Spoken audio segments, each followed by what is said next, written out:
This episode of Power Women of the Trades is also brought to you by Forrest Perry of Forrest Perry Digital Marketing. Want to generate more leads for your service business? Trust his team to deliver quality new customer leads and protect your brand online. Check out perrymarketing.com today. Most businesses' online presence is boring, and by being boring, they're losing out on potential sales and customers. Being interesting and exciting is what draws customers in and gets them to buy from you. But it's hard to be interesting online when you're focused on running your business and taking care of your customers. It doesn't have to be this way. We have the key to unlocking the solution to your problem. Key Heart Marketing can help take your business from boring to brilliant on social media. We can vouch for them. They run our podcast socials. If you want to have a strong social media presence that allows customers to know, like, and trust you, connect with Key Heart Marketing at keyheartmarketing.com. Hey everyone, this is Eric Thomas with Rival Digital, and I am proud to announce that we are the newest sponsor for the Power Women of the Trades podcast. We've been a big fan and supporter of the show for years, and we are just very excited and very honored for the opportunity to now be one of the podcast sponsors. So make sure you check out their page and subscribe to the podcast and listen in on wherever you get your podcast episodes from. Rival Digital is a full-service premier digital marketing agency for the home services industry. We offer everything from website design, search engine optimization, online advertising, public relations, and more. If you're interested in learning more about the services we offer for contractors just like yourself, head on over to rivaldigital.com, and we look forward to chatting with you. Welcome to Power Women of the Trades podcast.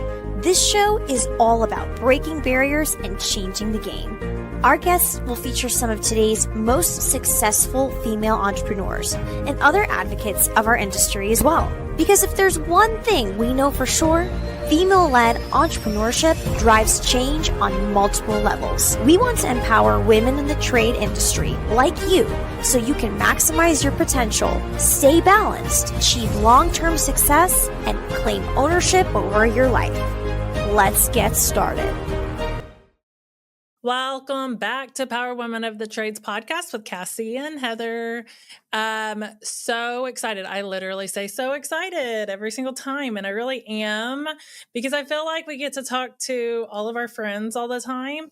Or even if we don't know you, we end up becoming friends with you. But Dayna, we actually know you, and I'm excited to have you here. So Dayna Hottle with CNC Heating and Air Conditioning. And where are you at again? We are out of Detroit, Michigan. Awesome. Okay. I feel like I knew that. That is the one thing about like internet friendships is I have so many friends that I genuinely feel like I know. And then I forget where you're from. And then you forget where they're located. Yeah. And I'm really geographically challenged. I've talked about this a few times on the show. I'm doing better, but I get really jacked up sometimes. I'll be like, wait, where's Michigan? They're in a state that looks like the mitten. The mitten. Cool. Yes. Cool. Well, can you, we know you from Next Star and some, conferences here and there. I think we originally connected. I don't know how we originally connected. What's it called? The Peabod? Oh, or the Peabod. Yeah. Yep. The personal, so the Next Star, you could do the personal board of directors, and we had an all-female personal women board of directors. Cool. Okay. So tell us your story. Okay. You want the long story or the short story? Which one do you want to share? We'll go with the long one. So my grandpa and great uncle started the business in 1948. My great uncle retired. And it was just my grandpa, my uncle, and my grandma, and one other employee. So that was in 1977. My grandpa, at the age of 53, had a massive heart attack, passed away. So it's left with my grandma, my uncle, who was like in his 20s, and one employee. And my uncle asked my dad to come on and join. My dad was actually working for Carrier as a TM at the time. So he was going around being a distributor, selling furnace and air conditioners to contractors. Came on to work, just temporarily. They end up buying the business from my grandma. And so it was my uncle and my dad that from 77. And my uncle retired in 2014. My dad bought him out. And I started working in college. Well, my whole life. I mean, I was a kid in the trades, like coming in here, labeling postcards, answering phones in high school. Came on in college, working summers, was doing accounting and dispatching. We had like maybe 20 employees at that point. And so I was a senior in college and kind of just working through doing interviews. And my mom kind of put it in my ear like, hey, have you ever thought about coming on full time in the business? And at that point, she actually wanted me to be a comfort advisor. And I was like, no, I mean, this is 2005. And I was like, I really hadn't. And I was like, I could see the potential in the industry. They had taken me, we were airtime members. So I'd been to expos, saw these huge companies, saw these huge revenue numbers. I mean, there was companies back in 2005 doing, 10, $15 million. And I was just like, whoa. And they're making how much percentage or profit on that, $10 to $15 or $1 million. And so I was just like, my eyes were kind of open to the potential in the industry. And so came back full time in 2005, just kind of like doing everything, accounting, moved to dispatch, moved to CSR manager. And now just been running full time now for 20 years. My husband joined on full time 2020. So we had our first child. He was a high school athletic director. Oh, wow. And came on and so quit his full-time job, came on full-time because it was kind of like at that point I knew I needed some more support. We were starting to start a family. And so now my dad's still actively involved. My mom works from home doing the books since 2010. So she hasn't actually gotten in the office in 15 years. And then my husband and I. So who's the owners now? Did I miss that part? Now it is my dad and mom are still. We're working through like buy sells, which is interesting just because of like I have two siblings that are not in the business. And there's one thing I wish I had known going into this. If like I could redo it, I wish I would have set up a buy sell at 2005 versus now. We had grown exponentially since 2005 when I came in. We were doing, I think, $3 million. And had I known, then what I know now, it would have been a lot easier to figure that out. Right. There's a lot of different components of like Right. dealing with, siblings and, Is that your plan for you and your husband to purchase the business so we're from already your parents? considered, owners, but it's not fully in our name or anything yet. So what is your day-to-day job now? General manager. So kind of just overseeing day-to-day operations. I've kind of been in this role for a while. My parents have a place in Florida, so they're kind of in and out snowbirds. And so. Are you guys just residential? We are strictly residential HVAC. And then do you do new construction? Nope. No, strictly okay. residential or retrofit. I have new construction PTSD. Yeah, awesome. So I think we all have new construction PTSD. Yeah, we were a commercial union in like the I think they got out in like the 90s. He had to buy out their contract. Yeah. Now it's all in, like, it was in the husband's names. Now it's in the spouse's names because of the, whole buyout out stuff. Okay. So like, what does, so you said like, back when you first joined, you're on 3 million, like what does that growth look like now? So right now we're pacing we should be about 18 million for this fiscal year.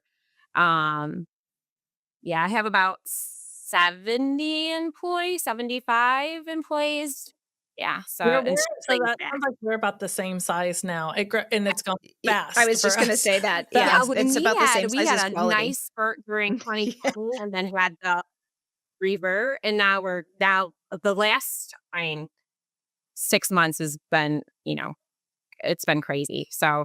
What do you mean? Wait, hang on. You're 18 million in just HVAC. Yeah, just So HVAC. we're pacing like 20, but we're HVAC, plumbing, and electric. So like that's huge. That's great. And we have, I think, 75 employees. Which there's so many things that like you said, like I wish I had done back then that I relate to. Had I known, there's not even just like had you known, but like when you grow to a spot where you have 70 families that you're responsible for, it's almost like you feel like when you look at it from the back, when maybe you only had 10 and you're like, one day everything will be perfect and I'll have 70 families and the cash flow will always be amazing and this will be great and blah, blah, blah, blah, blah. And then what happens is you get to 70 employees and you're like, oh my God, I'm responsible. Yeah, for sure. For sure. And then you see new faces and you're like, who's that? Yeah. I didn't meet that person. I'm struggling with that right now because they've hired like 15 people in the last like month. And even though I know I've heard the names and I've seen them, this guy walked by me and I was like, who are you? I've got to go. Yeah, it's overwhelming. It is because I don't. My husband and I still do interviews with every single applicant. Really? Yes. Because we were just, we had someone, I mean, we still have other people do interviews, but like we were bringing people on that didn't fit our culture. And it was just like, it was short lived. We'd have high turnover. It was just wasn't working out. So right now we're just like, this is our role, is to make sure we're bringing in people that well, like my husband always says, we want to have a kick butt company filled with kick butt people. He is another term, but yeah. But no, I totally get that. And I think we've done a good job for us. Like we've hired the right team that can interview and we trust them. And Oscar almost always does the last interview or at least the last meet.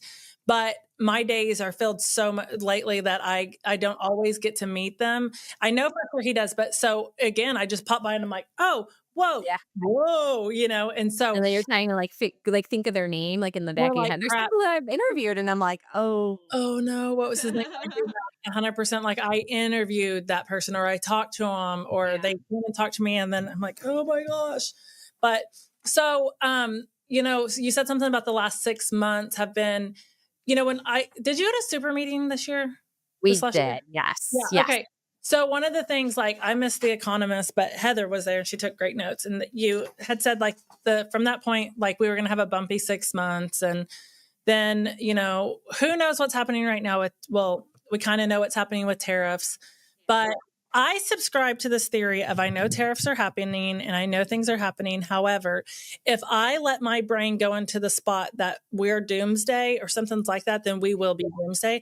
So what works for Cassie is we have a plan, but I pretend it doesn't exist. Not the plan, but the tariffs and the things, because if I get too deep into believing that, then it's just going to throw everything. No, I think everything is going to it's going to stabilize. I mean, something is constantly going to change. Right. We're dealing with refrigerant issues. We're dealing with manufacturing issues. There's never going to be a time where we're going to go, oh, everything's easy. We can get what we want. It's at the price that we want to pay for it. Customers are buying. Nobody's mad. That's just not the utopia that it's ever going to be. I feel like if we all made it through COVID, we're Gucci, like I know that there were things but still, I just think anyways, but so how has the last 6 months looked for you? Like we made some major changes in our marketing, within the last year. We switched vendors, just like, we were using like a local TV advertiser and they just weren't working out. And it was just like boring, doing the same thing over and over again. And it was just like, it was just going nowhere. And so we made like major changes and everything. So it's just been like between like updating everything, making, updating vendors and then just making like changes within like all our marketing. It's just been go time. What was the catalyst that kind of pushed you guys to do that? We were saying like stagnant, and it was just like we just knew we needed to make a change. And it was clear that's what we needed to focus on. We were being very reactive instead of proactive in terms of our marketing. And just like, it would be February and it's like 2 weeks in, and we're like, well, why the phone calls dry up? Like I knew why, because the marketing wasn't working. So we had a plan for February, but February, March, we did Everyone's a Winner. We based it off like March Madness, and it's been a great, I think four your months. marketing vendors and partners are the most important. And because the relationship, they have to know who you are as a company. One of our biggest growth pieces was when we hired Kaylee, and Kaylee, that's her job every single day, is she's managing not just the relationships, but our offers, and we're pivoting and we're making changes here and there. And I think that's the market we're in. That's the business we're in. Marketing. It's just all of the other pieces. Like, we're adding garage doors right now, and someone said, how are you? Why? And there's a whole strategy that I'm not going to get into, but at the end of the day, it's because we know marketing. Yeah. That's the answer. Yeah. And I already have a huge database of people that you don't necessarily are going to have to, you can tell them we do garage doors now, Because yes, what we do is important. Excuse me, the heat and air, plumbing, electric, all those trades are absolutely, but we know how to take care of customers in their house, and we know how to market to people for that. And so I think that's a huge piece that often people just want to hire a vendor and just be like, do it for me.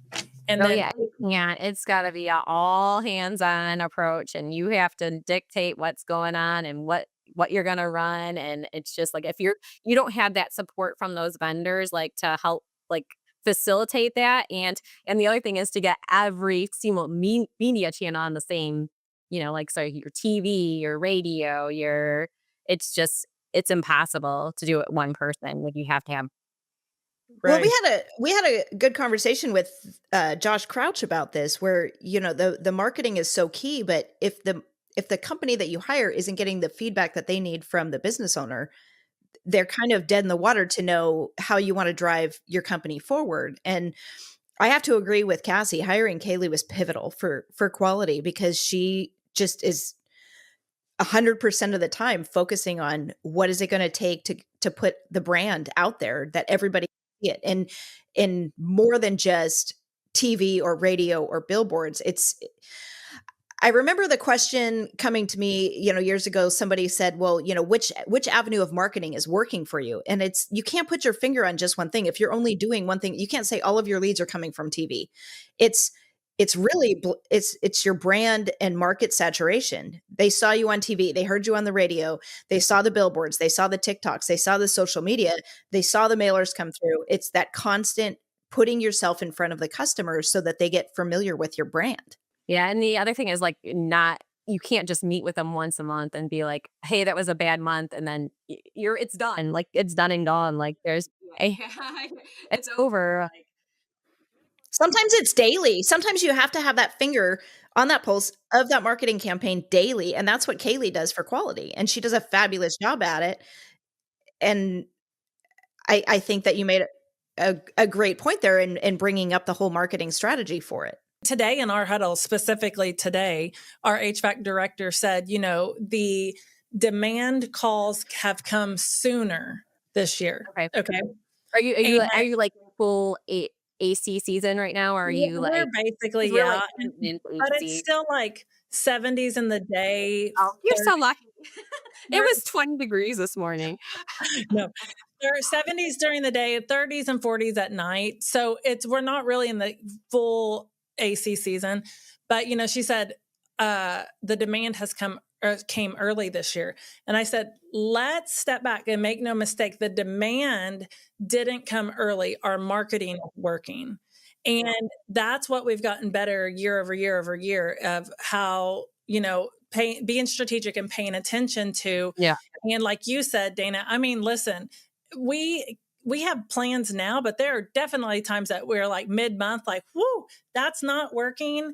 Let's reverse and pivot, start over, and something's got to change. That script is not working, and it did a million times, right? You guys have like outbound goals and those types of things for them? Yes, we do. Yeah, we actually brought in Shannon, our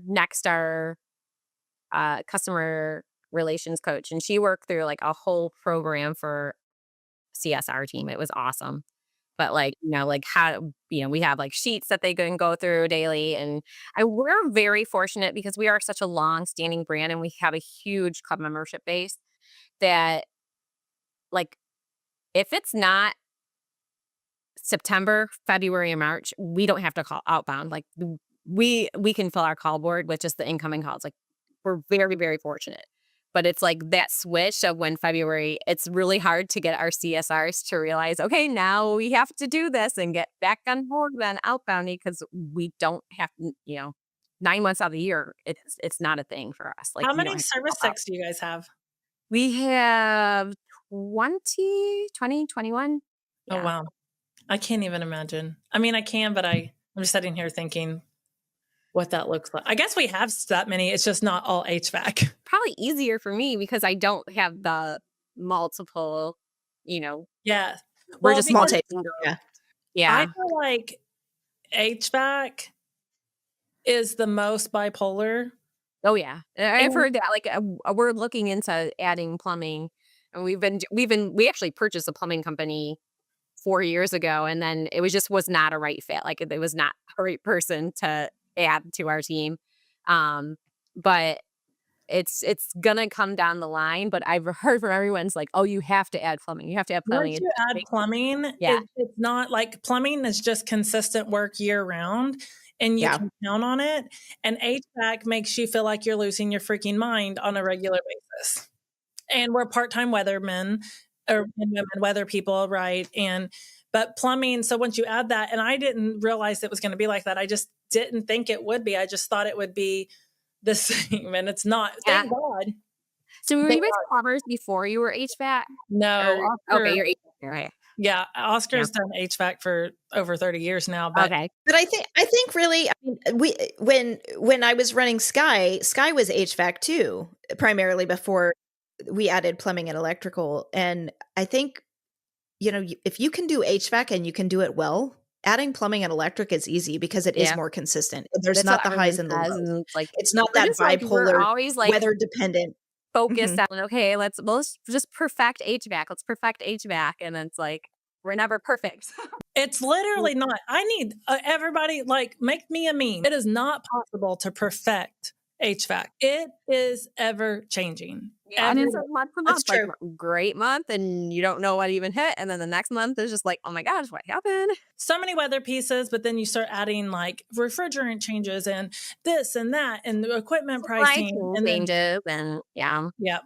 And then the plumbing at the end of the day, it's all different. And the scariest part about plumbing to me is when you start digging or the unknown, like what's under the ground that you don't know about and those types of things. And you're like, oh crap, Yeah, those are the things that can get you. But it's still consistent because it doesn't really matter what time of year it is. Like stuff like drains are still an issue and it doesn't matter if it's cold. I mean, it gets actually crazier when it's cold, but it's still like crazy when it's not. So crazy. So what lessons, going back to like your grandfather and great uncle, how many years ago is that? I can't even math. I wasn't even born when because I never met my grandpa. Never met. Yeah. So, I mean, it's funny because trying to think of like what my parents would say, my mom joined when I was like 5. So she asked my dad, how do you know if you're making money? And he's like, well, I just look in the checkbook to see if there's money in it. And so my mom had worked for the IRS. Oh boy. She was stay-at-home mom. Stay-at-home mom came on full time to start doing like the books and things like that because she was like, okay. And then she like came in and realized they weren't billing things and just, just normal, like, learning to be business, people. But what foundations do you think they set that you guys still use or carry through today? I will just joining best practice groups, learning as much as you can, implementing as much as you can. I was really fortunate. Like, I think back to, I started going to, SGI meetings when, Terry Nicholson and Jim Abrams Terry Young were still talking to it, to us. And it was just, it was like just learning from them, like basically the basics of, club memberships, making sure that you're billing and collecting at the time of service, all those foundational things that, you know, how important answering the call was. I mean, we were sending call center, trainings at, 20 years ago. Just, the basics to get your, your business on right and you're doing the right things to grow. Dispatching for profits. I in my senior year of college, I actually did a paper on like why we were choosing a technicians to go versus location. And my professor was so like, this is crazy. Like, this is so simple, but like, why don't people think of that? That we're choosing the right technician to go to calls versus dispatching by location. Isn't that so funny too? Because like we've done that for years and there's still people that'll come to work for us and be like, why are you doing it this way? And you can get anywhere in Tulsa in like 15 minutes, really. So it doesn't really matter. Yeah. But they're, and it's so crazy how many people still operate that way, of just location. And I'm like, that is not the best way to do things. Yeah. It's not. It's finding the right technician for the call. For sure. So what's your plan? Like, what's the hope for CNC, for Dayna, or your family? We always talk about like our kids are always referred to as fourth generation. So, they're 5 and 3. So we have a couple of years until they join the business. And if they even want to, we're going to keep it family owned and operated, and just kind of grow it from there. Or just, How have you fought the PE battle? We just don't even entertain it. It's not even, it's not even looked at. Like, we're still in our same location that we were in 1948. Like we're still, the road that we're on was a dirt road when we first opened. And my great aunt and uncle had a house on the back of our property. We're kind of outgrowing the space, but we're gonna, do some reconfiguration. But yeah, I was just gonna ask, like, you've grown so much. How are you still in the same building? We're busting at the seams at quality. We still have, I think we have about 1 more acre back behind us, so we can build backwards. But the biggest thing is parking. It's becoming we know. Oh yeah. Yeah. So that's been fun, but we're figuring it out. We don't, that's the same thing as everyone's always like dangling carrots and or trying to like PE. And I'm pretty strong-willed and have a big opinion of it. But also I just as do I. Quality was built for more than that. And I just don't think I would have the heart to live in the same community and see. I have some kind of flexibility in my schedule and the things that I get to do every day. For some people, that's great. That's a great exit strategy. It's just not for us. And so we haven't even entertained it. And I love that your plan is for your kids to be involved and all of that. Like, yeah, I mean, it's awesome. Like I grew up here. So for me, it's very sentimental. Yeah. And, I just want to carry on the family tradition and, continue to service our community the way they should be.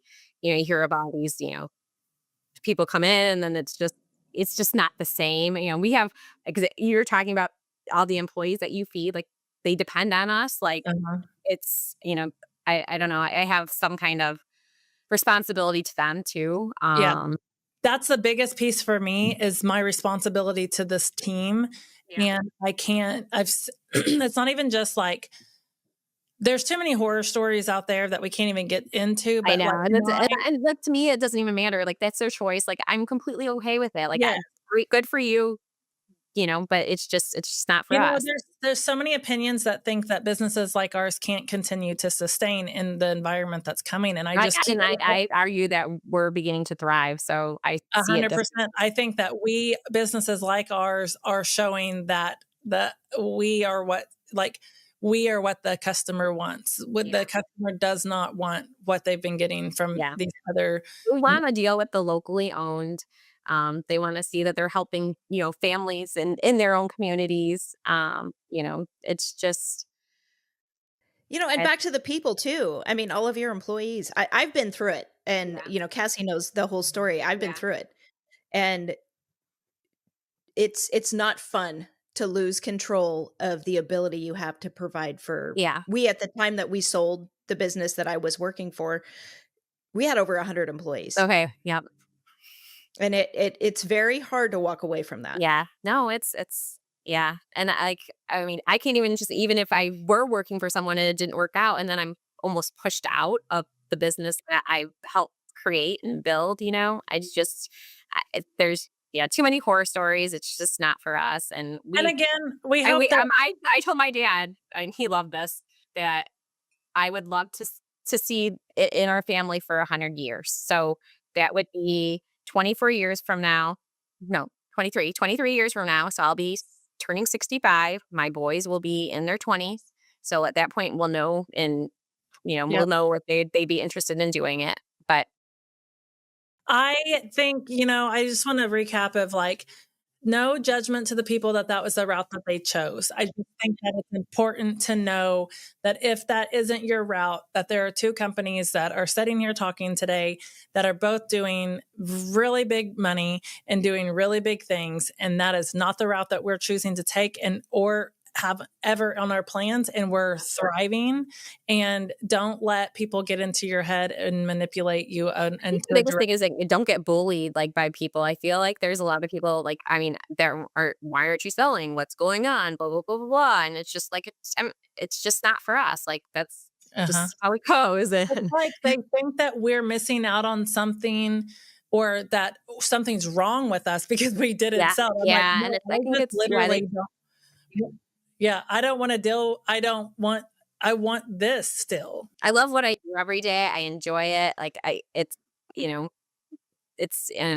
take pride that this is still family owned for 77 years. And, I want to see that continue. That's amazing. I mean, that just itself is amazing.